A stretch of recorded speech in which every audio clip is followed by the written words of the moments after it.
Sanjay Jha queering the pitch, or is Rohan Gupta queering the pitch? Good evening, Navika, and good evening to my fellow panelists. Look, there are three issues here, and I think one needs to be very open-minded and objective and deal with each of those one by one, because all of them are very important. First of all, Navika, the shocking, absolutely shocking attack on Hindu temples in Canada by what can only be described as a rampaging mob of Khalistanis, aided and abetted by the Canadian police, cushioned and coerced by the Canadian politicians, must be strongly condemned. Let us not shy away from the fact that Hindus are being targeted around the world.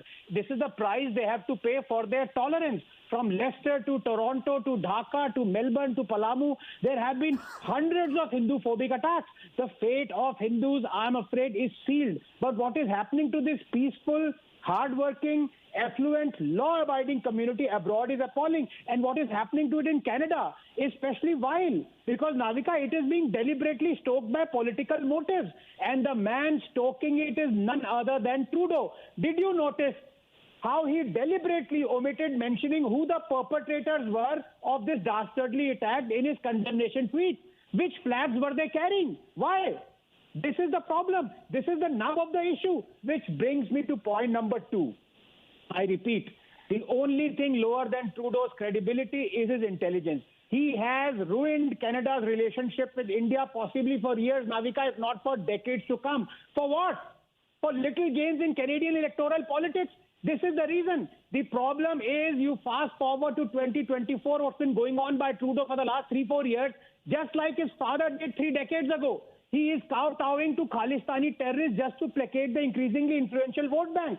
The problem is, earlier Trudeau had displayed his ignorance when he supported the anti-farm reform protest just to placate his Khalistani vote bank, without realizing that our farm bills were about giving farmers a choice like what the Canadian farmers have.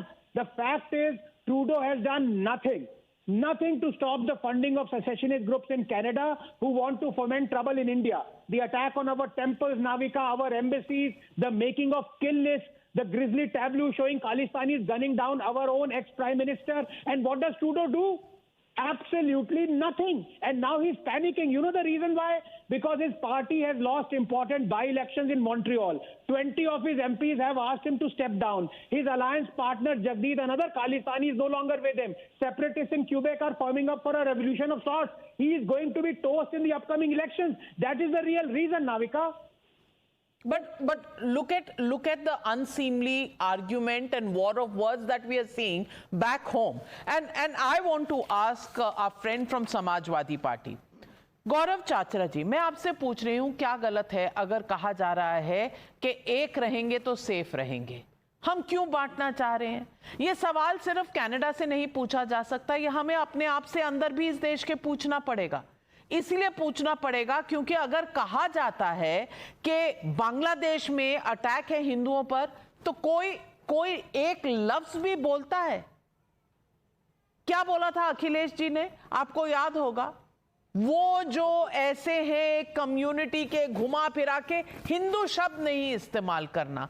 मैं पूछना चाहती हूं, क्या आज जो Canada में हम देख रहे हैं उससे हमें वापस भारत में कुछ सीख मिल रही है या नहीं? देखिए, आज जो कनाडा में घटना घटी है उसमें कई बेकसूरों की जान गई है। ये बेहद ही निंदनीय है और दुखद घटना है। कनाडा की सरकार को इस पे एक्शन लेना चाहिए, कड़े से कड़ी एक्शन हो, कड़े से कड़ी सजा हो, ताकि फ्यूचर में ऐसी घटना ना हो। और रही बात बटेंगे तो कटेंगे, ये नकारात्मक नारा किसने दिया? भारतीय जनता पार्टी ने दिया, इनके मुख्यमंत्री जी ने दिया।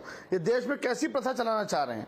ये नकारात्मक राजनीति कौन लेके आ रहा है? भारतीय जनता पार्टी के लोग लेके आ रहे हैं। अरे हम तो कह रहे हैं जुड़ेंगे तो जीतेंगे। समाजवादी पार्टी हमेशा जुड़ने पे जोर देती है, जुड़ने की हमारी मंशा होती है, लोगों को जोड़ा जाए। पहले हमको MY बोला जाता था, आज MY के साथ साथ पूरा PDA है। अगड़े लोग हैं हमारे पास। मैं खुद पंजाबी समाज से बिलोंग करता हूं, मैं प्रवक्ता हूं समाजवादी पार्टी का। अगड़े लोग भी जुड़े हुए हैं। सभी लोगों को जोड़ना समाजवादी पार्टी का धर्म है। समाजवादी पार्टी सभी को साथ लेकर चल रही है। ये भारतीय जनता पार्टी को अच्छी तरह से समझ लेना चाहिए। ये उपचुनाव और आने वाले 27 के चुनाव के लिए जो पिच तैयार की जा रही है, इससे दाल गलने वाली नहीं है। उत्तर प्रदेश की देवतुल जनता इस तरीके की जो नकारात्मक राजनीति है उसको नकार चुकी है। इस तरीके की नकारात्मक राजनीति की वहां पे कोई भी जगह नहीं है। तो जो 43 सीटें जो हारी है भारतीय जनता पार्टी, उससे ही सीख ले। ये कहीं ना कहीं नकारात्मक राजनीति का ही इफेक्ट है, जो पूर्ण बहुमत की इनकी केंद्र में सरकार ना बन पाई। आज भी इनको मौका है, आज भी सुधार लें, आज भी विकास की राजनीति करें।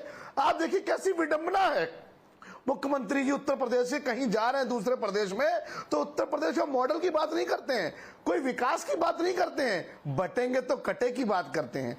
उधर प्रधानमंत्री जी मटन मछली मंगलसूत्र की बात करते हैं, हिंदू मुसलमान, इंडिया पाकिस्तान शमशान कब्रिस्तान की बात करते हैं। आज विकास की राजनीति क्यों नहीं हो रही?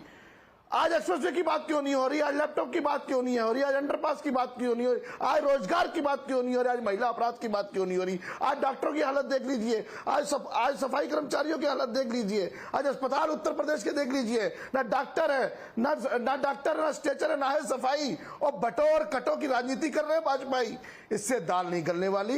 ये राजनीति इनको खत्म करनी चाहिए, सकारात्मक राजनीति करनी चाहिए। चाचा जी, मैं आपको याद कराना चाहती हूँ कि योगी आदित्यनाथ ने जब पहली बार ये शब्द कहे थे ना, ये बांग्लादेश के कॉन्टेक्स्ट में कहे थे। थैंक यू फॉर आपके पार्टी के किसी भी नेता ने तब भी आवाज नहीं उठाई थी कि ये हिंदुओं के साथ क्या हो रहा है बांग्लादेश में। आपके किसी नेता ने आज भी कोई आवाज नहीं उठाई। हिंदुओं का नाम बोलने से इतना परहेज है कि हर्षवर्धन